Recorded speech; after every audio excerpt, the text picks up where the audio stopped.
What's up, guys? Today we're going to be going for arm bars in all of my rounds today. So I'm going to give you a quick clip of one of my rounds with all the arm bars in, and I hope you guys learned something and hope you enjoy it. I'll see you out there. All right, everybody, this is a 7-minute round with my friend James. So we're going to be going for arm bars today. We do start standing each round, so you are going to see a little bit of some takedowns and scrambles, but I cut the clips just to make it a little bit more entertaining. So there was a takedown that I got into like a smash body lock style pass, and I was able to work to like this chair sit, back take, and pull him all the way to the top side body triangle. So this is great for me when I'm looking for the arm bar, because it's easy to use that Kimura grip to release his head and start walking up his body with my legs and get straight to my arm bar. Now I like to figure 4 over the far wrist, or sometimes even the near side wrist, to start putting stress on that grip and then eventually get the finish. So that's arm bar number 1 in this video. Arm bar number 2, I actually go for a similar takedown.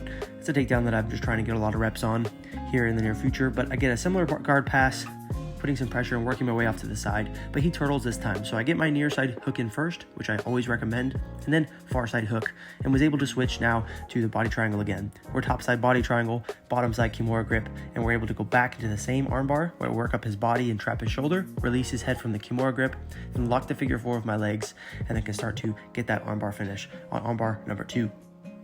Now for our third clip here, we're going back into some more takedowns. We're getting a little bit more of a scramble here. James does a good job of down blocking me and keeping me from getting that takedown. And I whizzer kick out of his underhook to get to the front headlock. Definitely some influence by my friend J-Flow. Check him out on Instagram. He's got some great techniques.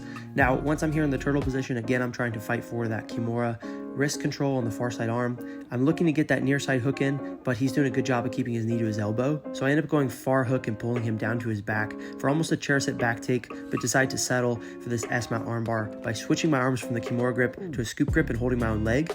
Now I'm leaning my weight on his chest and trying to out pummel his arms and put weight on him to get that S-mount arm bar finish.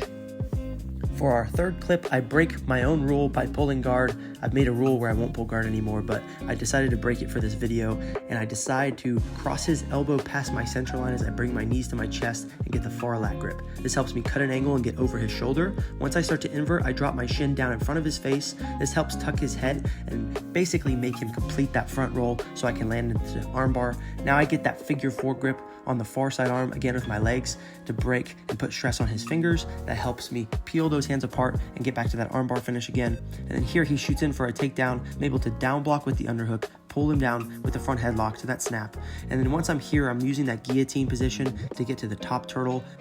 This allows me to get behind him and start wedging my near side hook in. Once I got behind him with the near side hook, I can roll him all the way down to that bottom side position, looking to get my top side hook in, maintaining that shoulder, keeping his shoulder on my chest so that he can't switch and spin away. Ash Williams showed me a lot of good details on this cross-sectional control that I've really been utilizing the past few months. And I get back to that Kimura position, eat the far shoulder once again, and we're now almost in an inverted position, but I use that shin across the back of his head to cause him to front roll once more, and I actually get into my favorite armbar variation where I have my foot draped across his neck and my other foot over his head for my armbar.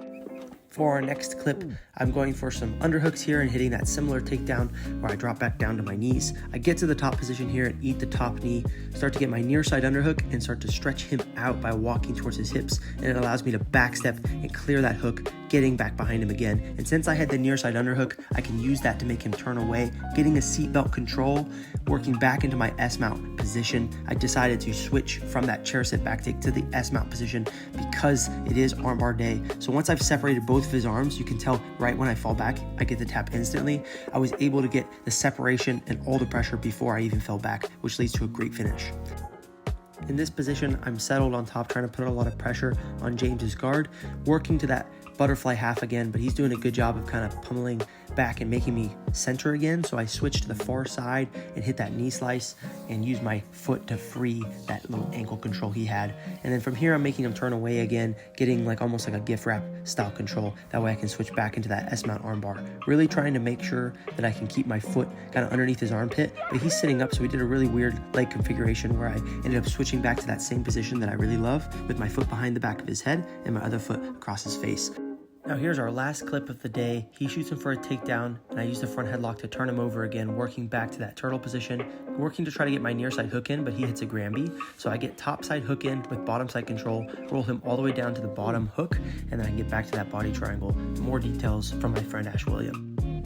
here on the back, I'm looking to get that Kimura grip again and work to the bottom side on that Kimura. That way I can eat that top shoulder once more to look for my armbar attack. I go shin across the back of his head to cause him to roll once more, and then throw my leg all the way over the head to get to my armbar position. From here, I look to try to get that figure 4 on the far wrist again. This helps me get a good break at the grip and get a finish for my armbar number 8. Now guys, thank you so much for tuning in and watching this video. If you enjoyed this type of content, please check out my new website, tacketjujitsu.com, and I have a free video for you. All you have to do is enter your email and you get one of my free courses. It's a competition prep course. I think you guys are gonna really enjoy it. So check that out, go to tacketjujitsu.com and click the button to get your free jiu-jitsu course.